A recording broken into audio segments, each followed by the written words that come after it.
Hace un tiempo, en una conversación trivial entre amigos, hablábamos acerca de dos elementos que son bien difíciles, que es la predestinación.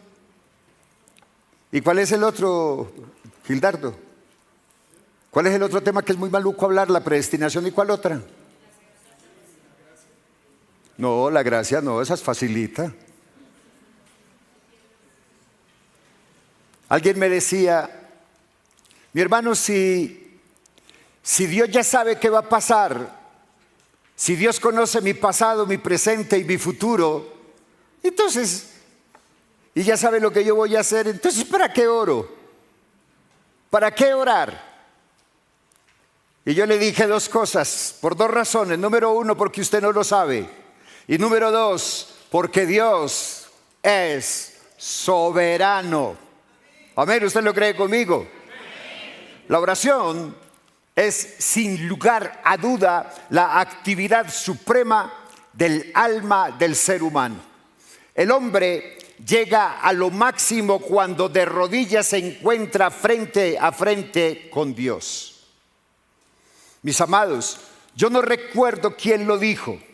No sé si fue Gildardo, Michael, Albert Einstein o quién lo dijo, que dijo, el hombre solamente es grande cuando está de rodillas.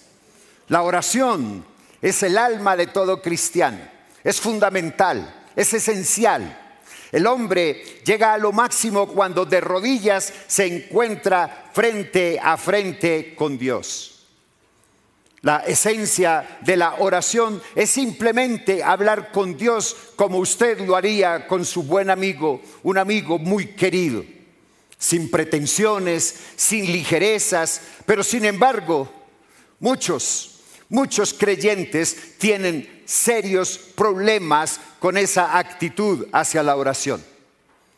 Debido a que la comunión con Dios es tan vital y la oración tan efectiva para el cumplimiento del plan de Dios, el enemigo siempre va a intentar constantemente introducirte errores en tu mente, en tu entendimiento y por supuesto en el compromiso como creyente en la oración.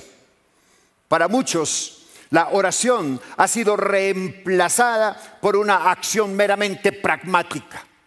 La función anula la comunión con Dios.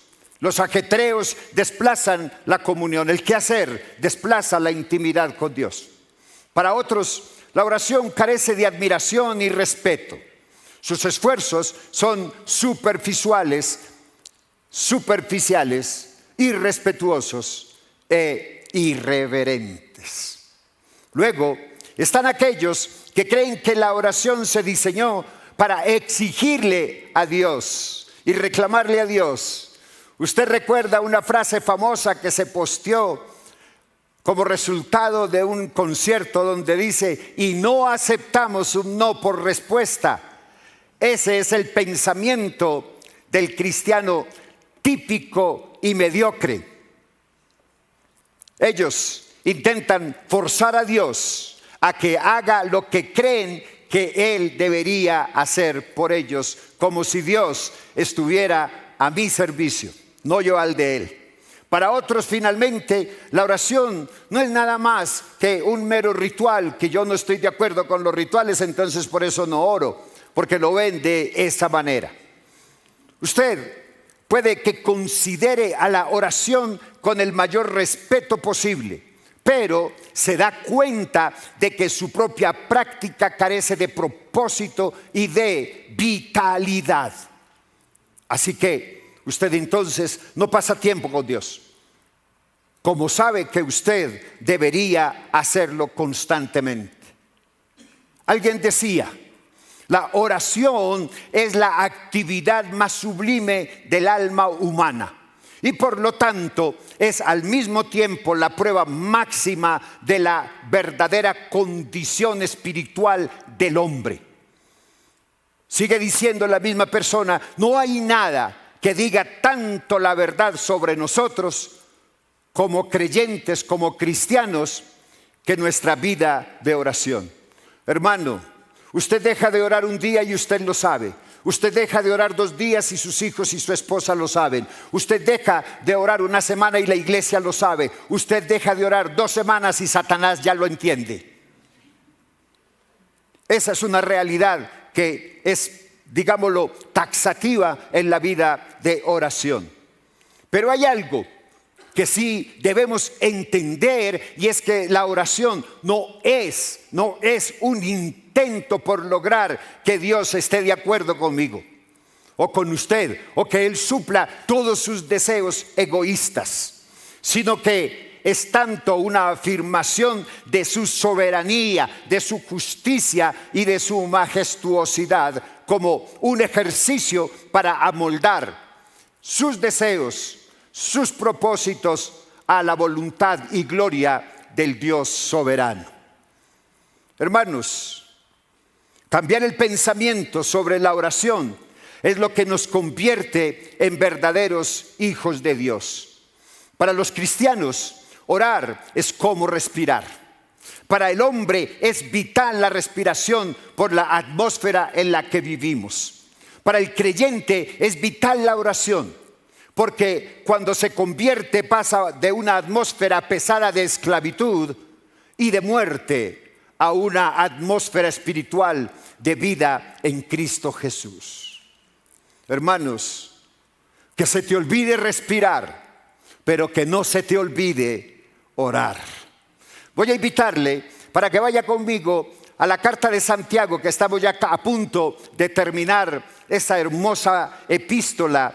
Y vamos al capítulo 5 y voy a leer a partir del versículo 15. Voy a iniciar donde terminó nuestro querido Eduardo el domingo anterior. Capítulo 5 y vamos a leer a partir del versículo 15. ¿Cuántos me dicen amén? Amén. ¿Ya votaron? ¿Ya desayunaron? ¿Cuántos me dicen amén? Amén. Qué bien, eso es vitalidad. Capítulo 5, versículo 15. Leemos la palabra en el nombre del Padre y del Hijo y del Espíritu Santo. Y la oración de fe salvará al enfermo, y el Señor lo levantará, y si hubiere cometido pecados, le serán perdonados. Confesaos vuestras ofensas unos a otros y orad unos por otros para que seáis sanados.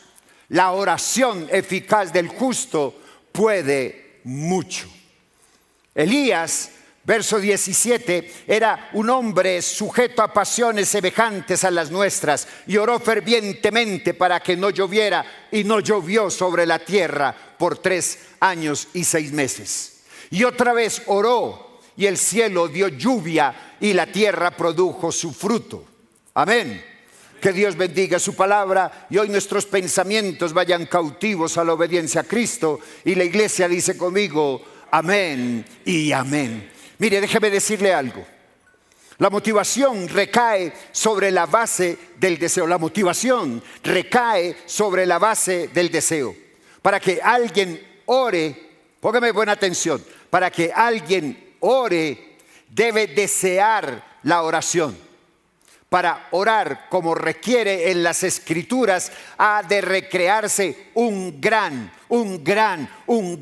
deseo de hacerlo. La oración no es un monólogo como a veces nosotros lo hacemos. No es repetir y repetir. La oración no es rezar. Rezar es repetir oraciones consigo mismo. No es algo mecánico. La oración no es mecánica, no es algo que hacemos simplemente por cumplirle a Dios. La oración tampoco es un ejercicio religioso. La oración no es simplemente pedirle un favor a Dios, tampoco es una válvula de escape para aliviar conciencia, tampoco es usar a Dios como bombero solamente cuando estamos en apuros, tenemos una enfermedad o alguien cercano va a morir. Solamente también lo buscamos cuando tenemos necesidad, cuando queremos adquirir algo. Entonces ahí sí necesitamos la intervención poderosa de Dios. Alguien decía, la oración no es para torcer la voluntad de Dios. Póngase esto en su mente y en su corazón. La oración no es para torcer la voluntad de Dios, es para torcer mi voluntad a la voluntad de Dios. Mis amados, la oración es lo más importante y principal arma del cristiano. La oración es vital para la vida de un cristiano convertido. Mis amados, un cristiano que no ora es un cristiano derrotado. Hermanos, mire, la verdad, yo no sé, pero yo sigo pensando que me inventé una frase, porque todavía no me la han cortado en las prédicas en YouTube, ni en Facebook, ni nadie ha dicho yo soy el dueño de esa frase. Por ahora sigue siendo mía. Y la frase dice, una iglesia que no evangeliza es una iglesia que está tendiente, que está condenada a morir. Pero una iglesia que no ora ya está muerta. La oración es lo que realmente nos mantiene en plena comunión con Dios. Por lo cual nosotros somos llamados a desarrollar oración permanente con Dios, diariamente. Así como usted desayuna, almuerza, come. Algunos a las 9 de la mañana toman 11 y otros en la tarde toman medias 9, etcétera. Así, de esa manera debe de ansiar usted alimentarse de la palabra de Dios. La oración, aparte de ser de manera individual, personal, también debe de ser congregacional. Escúchenme. Porque a veces usted cree que la oración congregacional no es importante. Usted no se imagina la importancia que tiene para Dios la oración de comunidad, la oración congregacional. Mire, déjeme decirle algo. Y lo que yo sé, que lo que más agrada a Dios es la oración congregacional.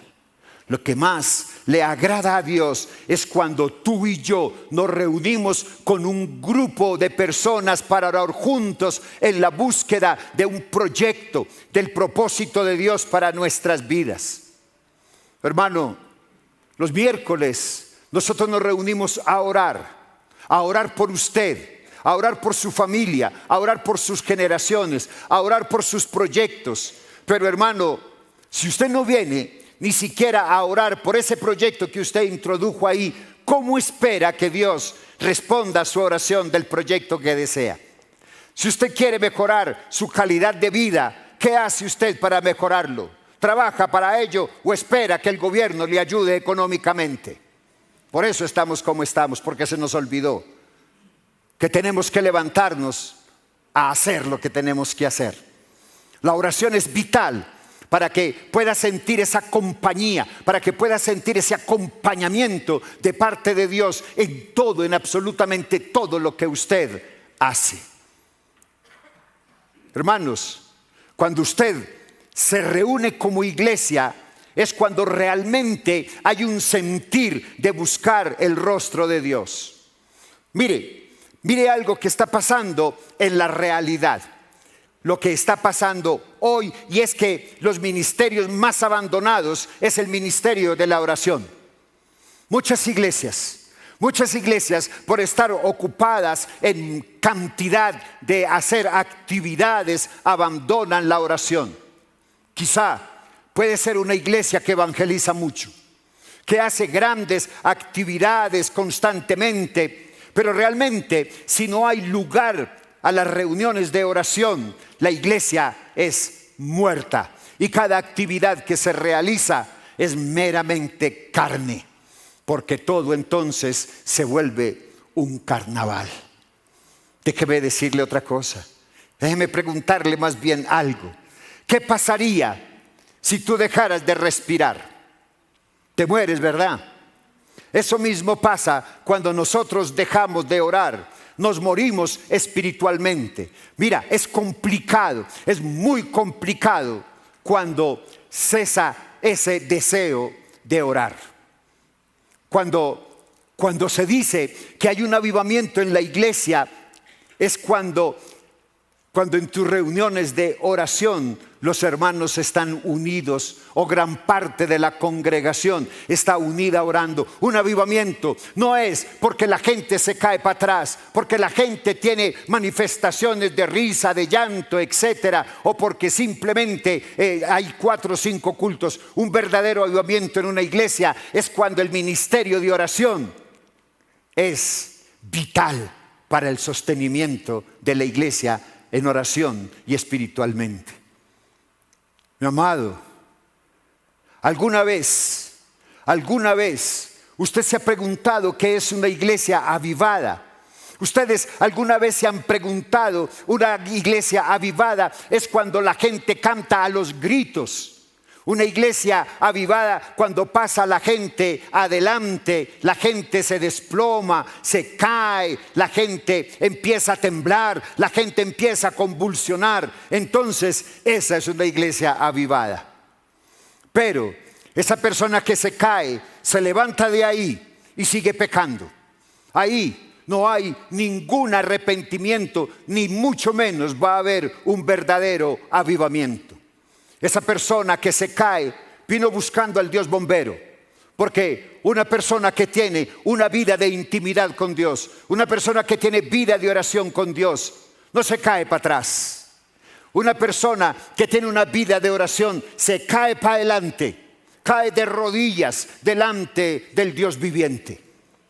Hermanos, hoy en día se ha reducido la oración en solo pedirle a Dios conforme a esa naturaleza carnal que tenemos, y no para entrar en un concepto de oración, en un concepto de comunión con Dios. Usted recuerda la pandemia. ¿Sí se acuerda? Eso está grabado en estas mentes, ¿verdad? ¿Cuántas personas pedían oración porque tenían COVID, porque el médico les dijo que se había contagiado? ¿Cuántas personas llamaban a los ministerios de oración para que clamaran por ese hombre que estaba boca abajo inclinado para que pudiera medio respirar? ¿Cuántas personas hacían promesas delante de Dios diciéndole: Señor, si me levantas de esta cama, yo voy a ser pastor? Yo no, porque a mí me llamó antes de eso. Si tú me levantas de esta cama, yo voy a ir cada 8 días a la iglesia, voy a formar parte del ministerio, voy a hablar con el pastor César y le voy a decir: prepárese, hermano, que le voy a hacer el cajón. Pero ese nunca apareció, y yo esperando que me hicieran el cajón. Nunca apareció. Cuando Dios levanta a esas personas por misericordia y solo por amor de Él mismo, espera que esa persona cumpla su promesa, pero nunca la cumplió, porque nunca vino. Porque nunca sirvió, sino que buscó al Dios bombero, al Dios de la oportunidad, no al Dios que constantemente tú y yo necesitamos buscar. Pero, ¿qué es la oración? La oración es simplemente expresar la voluntad de Dios por medio de la boca del creyente. A ver, vamos a mirarlo. La oración es simplemente expresarnos. Es solamente a través de mi boca. Esa es la oración. Yo no puedo entender en mi mente cuando uno le dice a alguien: ¿quieres orar? Y dice: ay, no, es que yo no sé orar. Pero echa parla con los amigos todo lo que quiere. Y es tan tímido o tímida que no lo para nadie. Y no sabe orar. Orar no es más allá de tener una relación de intimidad y de amistad con Dios. Hermanos, ante Dios el creyente pide en oración que se cumpla su voluntad. La oración es un diálogo bilateral. Es una conversación de mi espíritu con el Santo Espíritu de Dios.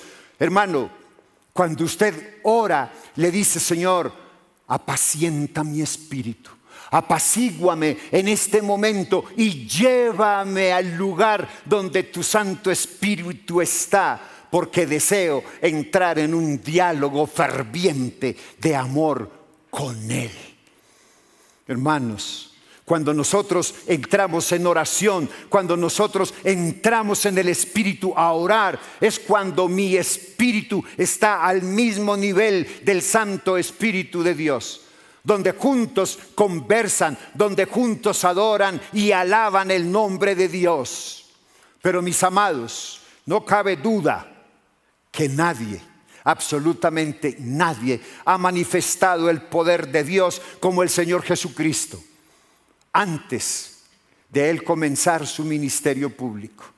El Señor Jesús dedicaba mucho tiempo para estar con el Padre en oración. Y se sabe que pasó largos periodos en oración, ayunos prolongados solamente de oración y de meditación con su Padre. El origen del poder del Señor Jesús era la oración. El Señor Jesús no podía hacer nada, es más, no hacía absolutamente nada a menos que el Padre se lo revelara. La oración tiene poder. No lo que tú dices.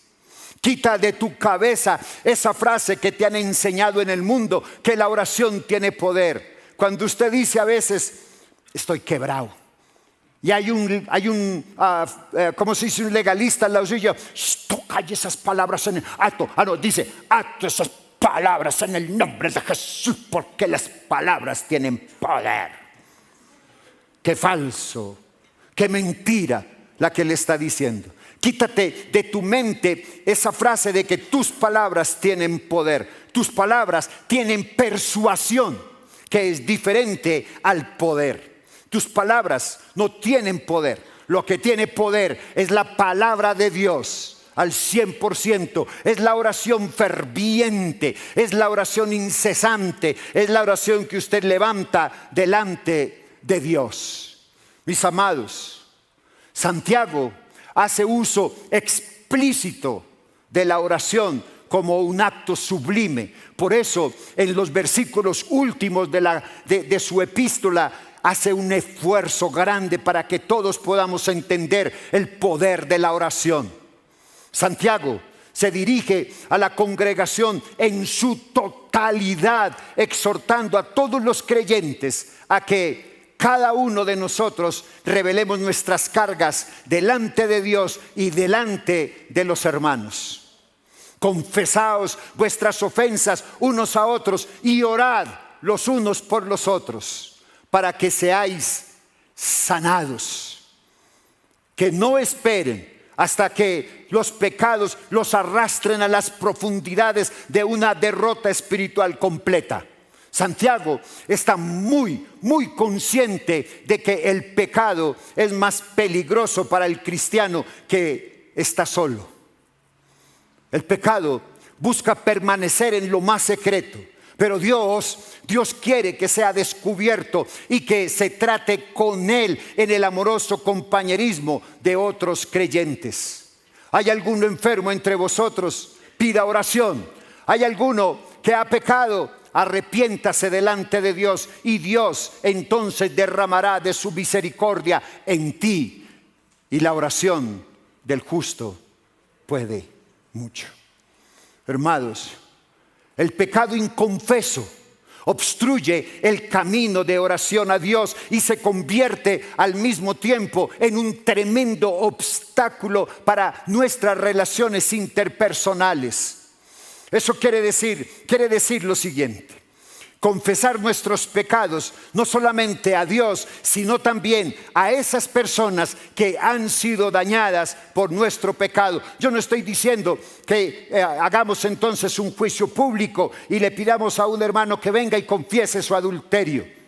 Eso no lo estoy diciendo. Yo no soy partidario y respeto profundamente a los que creen que así debe ser, pero yo creo que los pecados no se tratan en el escarnio público, sino en la intimidad con Dios y con la persona afectada. En este caso, cuando un esposo comete adulterio, ¿cuál es la persona afectada? ¿Los chismosos de la iglesia o su esposa? ¿Cuál? ¿La primera? No, la segunda, ¿verdad? Entonces usted se humilla, confiesa su pecado, pero porque usted tiene la seguridad y la certeza que Dios está en medio de la circunstancia para ayudarle a sanar. Hoy la confesión es señal de arrepentimiento y petición de perdón por parte del pecador. Cuando el pecador confiesa su pecado, pide perdón y lo recibe, experimenta una tremenda liberación de su carga de pecado. Cuando los creyentes se confiesan mutuamente los pecados que nos han herido y oramos los unos por los otros, toma un lugar, un tremendo proceso de sanidad al tener el perdón de Dios que restaura espiritualmente al creyente que se arrepiente. Hermanos, para alentar tanto a los cristianos como a los ancianos, a los cristianos, a los intercesores y a los débiles y enfermos, Santiago les recuerda que la oración es eficaz. La palabra eficaz deriva de un término energía. La oración del justo, subraya el pastor Santiago, puede mucho. Literalmente es muy poderosa. Las oraciones débiles provienen de personas débiles. Las oraciones poderosas provienen de personas poderosas. Las oraciones con energía de un hombre justo obra poderosamente con una fuerza para invocar el poder de Dios, para restaurar al creyente débil a una vida saludable espiritual. Usted se preguntará, entonces, ¿por qué algunas oraciones parecen producir resultados extraordinarios mientras que otras parecen no tener respuesta? Entonces, mire qué tan débil o qué tan fuerte es usted en su vida de oración. Santiago, para ilustrar el poder de la oración, utiliza a uno de los tantos. Existen más de 1500 referencias sobre la oración, pero Santiago toma una que es la del profeta Elías. La historia de Elías en la sequía y la lluvia cayendo torrencialmente sobre el sediento suelo ilustra perfectamente el derramamiento de las bendiciones espirituales de Dios sobre las almas sedientas y almas secas, a los debilitados creyentes. Y Dios hace ambas cosas en respuesta a la oración eficaz del creyente. Mi amado, yo quiero decirle algo. Al poquito tiempo de yo iniciar el ministerio, el Señor Dios Todopoderoso trajo una mujer a este lugar. Y yo digo que la trajo Dios, porque yo nunca la invité ni tampoco siquiera la conocía. Lo primero que esa mujer me dijo cuando llegó, me dijo: yo soy intercesora, pastor. Y yo le dije: excelente, excelente. Y esa mujer oraba y empezó a orar por Ifrán. En esa época era Alianza del Norte, Oasis, recuerda, era Alianza del Norte. Clamaba y ella llegaba cada 8 días llegaba y tomaba tiempo para estar en el templo sola, orando y clamando a Dios, y que se sumaran más personas sedientas de conocer el poder de Dios a través de la intercesión.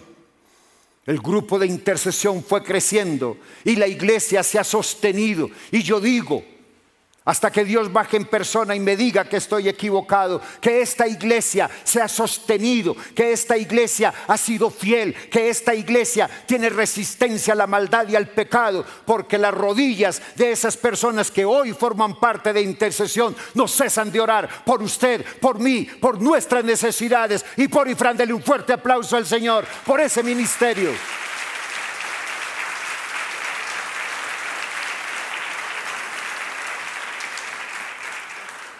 Elías no era un superhéroe.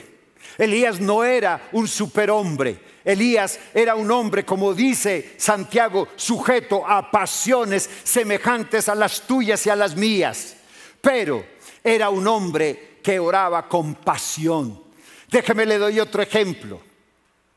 ¿Por qué David era conocido como un hombre conforme al corazón de Dios? Un hombre que cometió adulterio, que mintió, que engañó y que asesinó, pero era un hombre conforme al corazón de Dios. ¿Sabe por qué? Porque David solamente dejó de moverse cuando pecó, pero David nunca salía sin la bendición del Dios Todopoderoso a través de una oración con poder.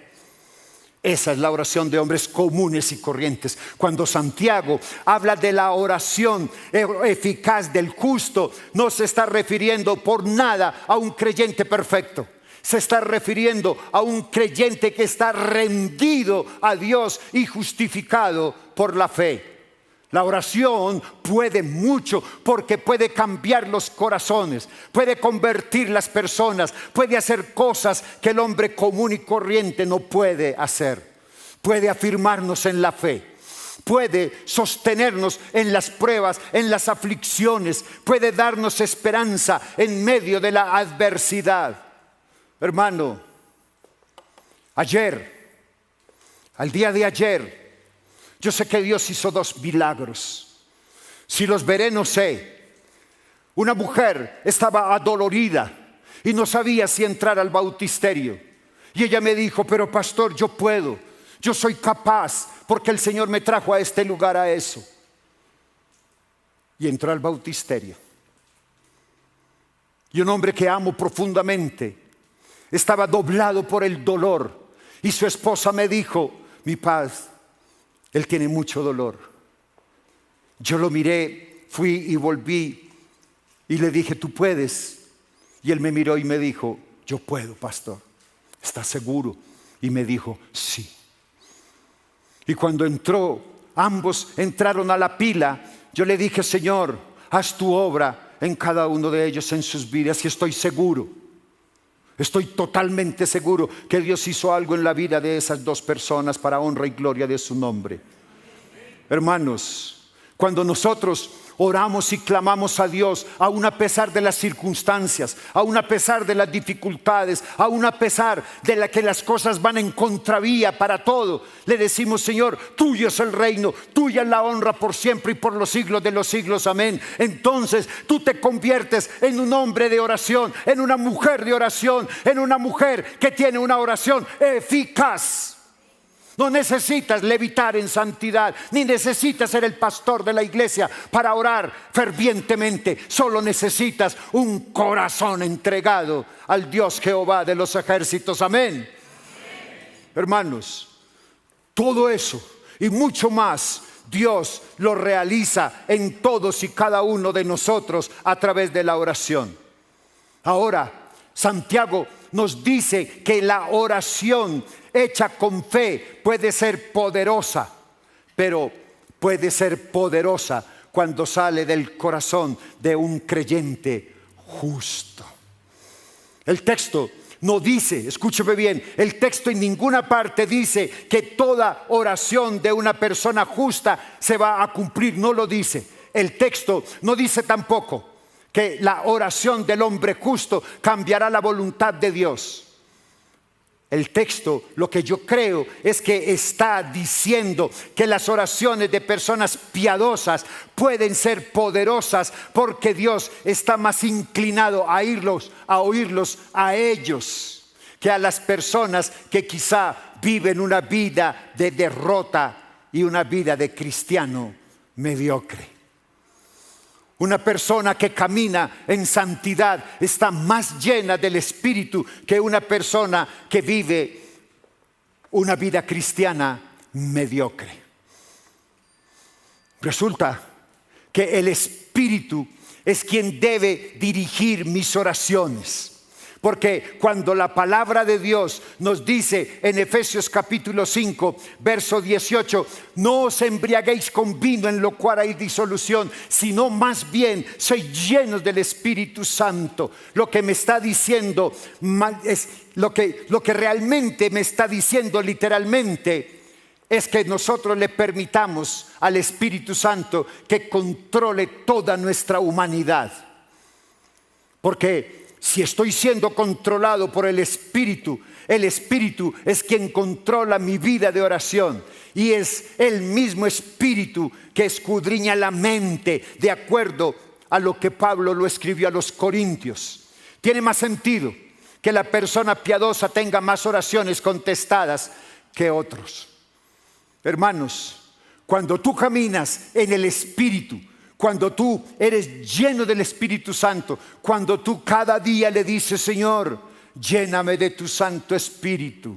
Hermano, puede que usted no haya desayunado, se lo digo porque lo he experimentado en mi propia humanidad. Puede que usted no haya desayunado, pero usted siente un éxtasis. Usted siente algo que no puede controlar, se emociona. Y dice, Señor, tú eres mi Dios y Rey, tú eres mi Padre. Eso lo experimentamos algunas personas. Pero si usted le dice a Dios, Señor, lléname con tu Santo Espíritu, y usted no siente absolutamente nada, no es que el Espíritu de Dios no esté actuando, es que usted ya está lleno. Sí. Entonces le dice, Señor, por fe recibo la llenura y la plenitud de tu Santo Espíritu. Hermano, cuando usted camina en la voluntad de Dios, tú oras la voluntad de Dios. Santiago está cerrando este texto diciéndote que la oración del hombre justo puede mucho. Déjame darte un ejemplo de la misma Biblia. Y entonces Santiago dice, ¿te acuerdas del profeta Isaías? Del profeta Elías. ¿Te acuerdas de Elías cuando él sea tu deleite? Cuando no haya nada por encima del amor y la pasión que tú tienes por el Señor. Cuando no haya nada en tu vida, en tu mente, en tu corazón que compita con lo que Dios es. Entonces los deseos del corazón de Dios bajarán y pasarán a ser tus deseos. Mi amado, yo sé que a usted le va a doler lo que le voy a decir, perdóneme. Pero no le pido perdón por lo que voy a decir, le voy a pedir perdón por lo que voy a causar en usted. Pero si Dios no está por encima de su esposo, de su esposa, si Dios no está por encima de sus hijos, si Dios no está por encima de su trabajo, si Dios no está por encima de su chequera, si Dios no está por encima de absolutamente todas las cosas, déjeme decirle que usted no es un hombre de oración, que usted no es un hombre justo, porque usted está poniendo primero las circunstancias que a Dios. Si usted está enfermo y pone por encima su enfermedad a glorificar y adorar el nombre de Dios, entonces usted no puede esperar ser sanado. Usted lo único que puede esperar es que Dios espere hasta que usted rinda su vida a Cristo y le diga, Señor, no me importa la enfermedad que tengo, no me importa lo que esté pasando en mi humanidad, lo que importa es que te adoro a ti por siempre y para siempre jamás. Aleluya. Así entonces los deseos del corazón de Dios bajarán y pasarán a ser tus deseos. Y entonces Dios te concederá las peticiones de tu corazón, porque ahora tu corazón palpita por las cosas que palpita el corazón de Dios. Una muestra de lo que es una oración extraordinaria lo demuestra el apóstol Pablo cuando le escribe a la iglesia en Éfeso en el capítulo 3 verso 14. Vaya conmigo por favor, que es bien interesante este texto. Efesios capítulo 3 verso 14. Por esta causa doblo mis rodillas ante el Padre de nuestro Señor Jesucristo. Y en la segunda carta a los Corintios, en el capítulo 5, en el versículo 14, porque el amor de Cristo nos constriñe, pensando esto, que si uno murió por todos, luego todos morimos. El amor de Cristo me constriñe. Cuando hablamos del amor de Cristo me constriñe, quiere decir que Él me controla. El amor de Cristo me mueve. El amor de Cristo me pegó contra la espada y la pared y no me dejó ninguna otra opción para servirle. ¿Usted se acuerda de alguien que le decían el profeta llorón? ¿Sabe cómo se llama? Jeremías. Hay una parte en el texto de Jeremías, del libro de Jeremías, que le dice: tú me violaste. Eso quiere decir, tú constriñiste mi corazón, tú tomaste mi vida, tú tomaste mi mente para que te sirviera y ahora te pertenezco.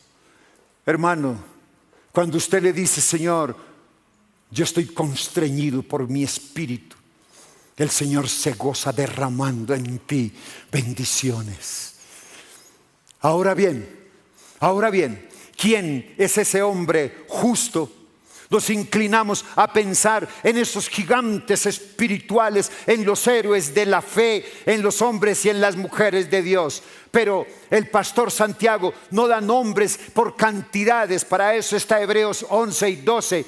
Pero únicamente utiliza un nombre, que es el de el profeta Elías, a quien le califica diciendo que es un hombre semejante a nosotros en todo. Lo que él quiere decir es que cualquier creyente cuyos pecados han sido perdonados y que ora y que ahora tiene la fe puesta en Cristo Jesús es justo.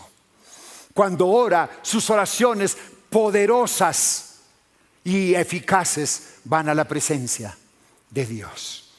La oración con un creyente perdonado, elevada con fe, es un medio poderoso y eficaz de acercarse al trono de Dios. Ese texto de Santiago sugiere que Dios está más dispuesto a responder las oraciones de las personas justas que... ¿Por qué? ¿Por qué? ¿Por qué?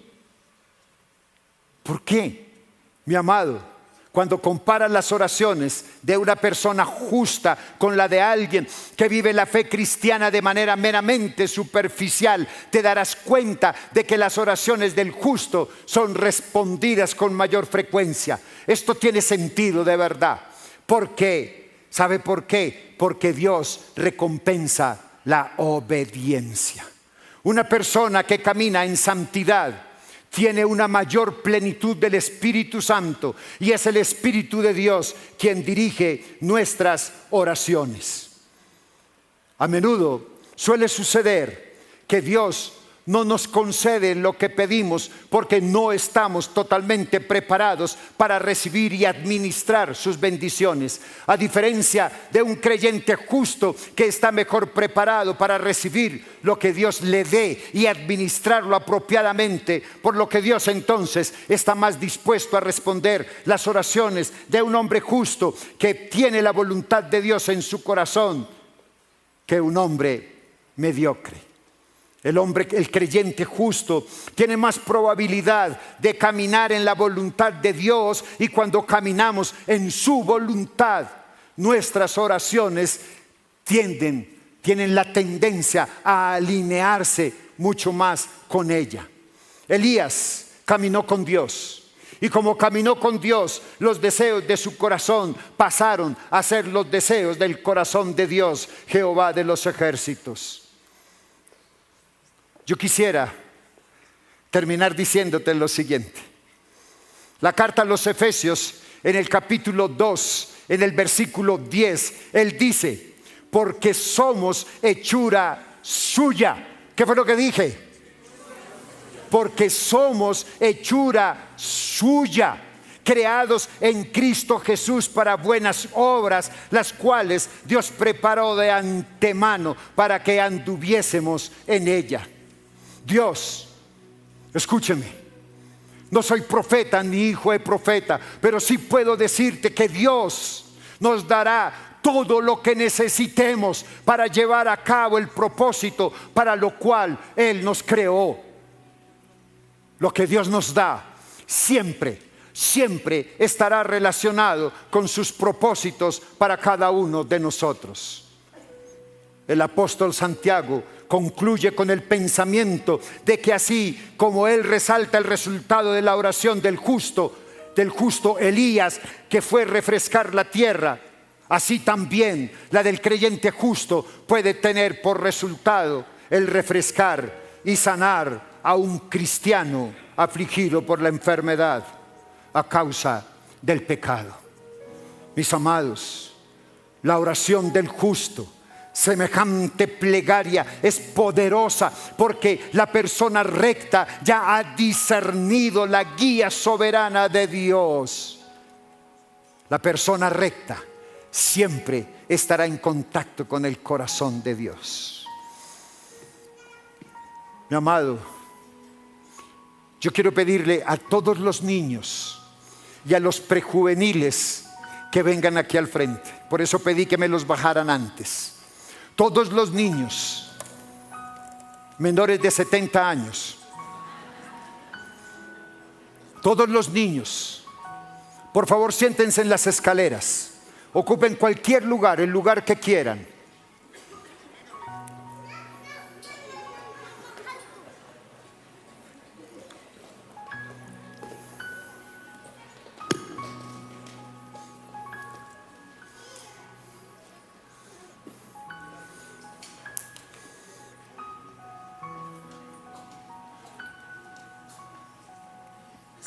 ¿Quién tuvo la clase de prejuveniles hoy? ¿Cuántos tuviste? ¿Ah? Todos están bajando. Se van a quedar sin puesto.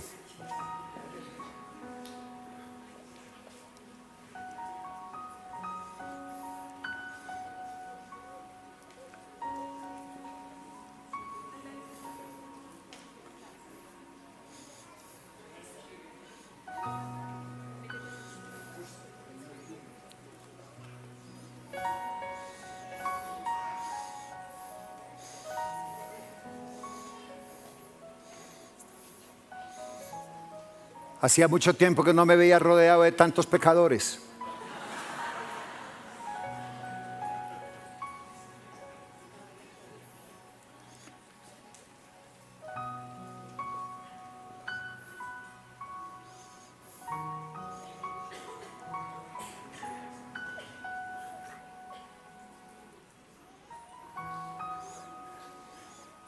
En este ladito también hay espacio. Si quieren hacerse a este lado o se sienten más cómodos ahí en Montonera, pues quédense ahí. Montonera, sí, está bien, porque aquí hay espacio suficiente.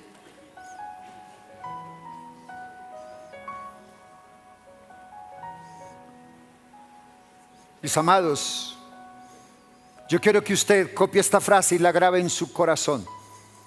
Los niños eran una distracción para que a ver si ustedes estaban atentos. Póngame atención. La diferencia no la hace una persona extraordinaria. La diferencia la hace un Dios extraordinario que responde a la oración de quienes confían en Él.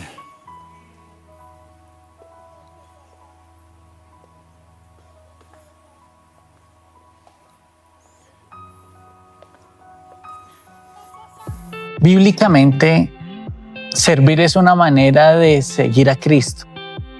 Nuestro Señor Jesús dijo: yo no vine a ser servido sino a servir. Y nos lo demostró muchas veces, como por ejemplo cuando lavó los pies de sus discípulos, como cuando les decía: el que quiera ser el mayor de ustedes tiene que volverse menor. Y así nos corresponde a nosotros. Nosotros no venimos a ser servidos, venimos a servir. Aún los líderes, los pastores de una iglesia, no son para que los sirvan. Simplemente que son primeros en responsabilidad, pero son exactamente igual a cualquier miembro de la iglesia. Servimos en la iglesia porque Dios nos ha bendecido, nos ha salvado, porque Dios nos ha librado del pecado y nos ha creado con un propósito, y ese propósito es servirle. No vale la pena llenarnos de las bendiciones de Dios si no se las transmitimos a sus hermanos. Seríamos como el mar muerto.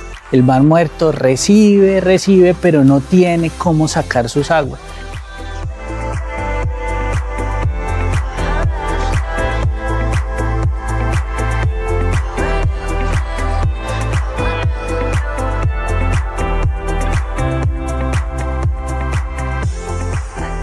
En cambio, cuando usted explota todas las bendiciones que Dios le ha dado y las esparce entre la iglesia, usted está sirviendo. Y eso es finalmente lo que Dios busca cuando lo bendice. No lo bendice para consentirlo, lo bendice para que usted bendiga a los demás con sus servicios, con los dones y los talentos que Él le ha dado. Ese es el motivo de servir en una iglesia.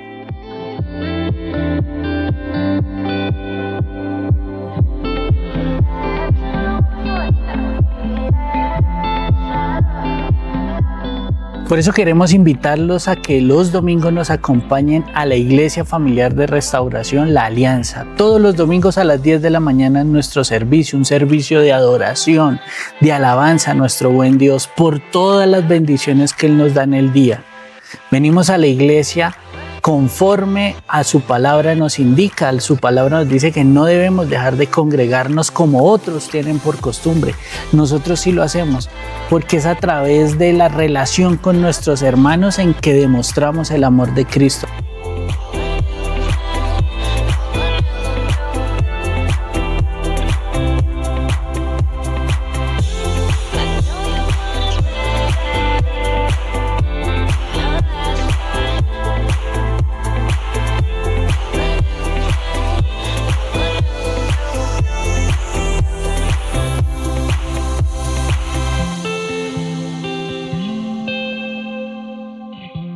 Por eso te invitamos a nuestra iglesia, para que vengas a servir, para que vengas a amar como Cristo nos ha amado, de una manera incondicional.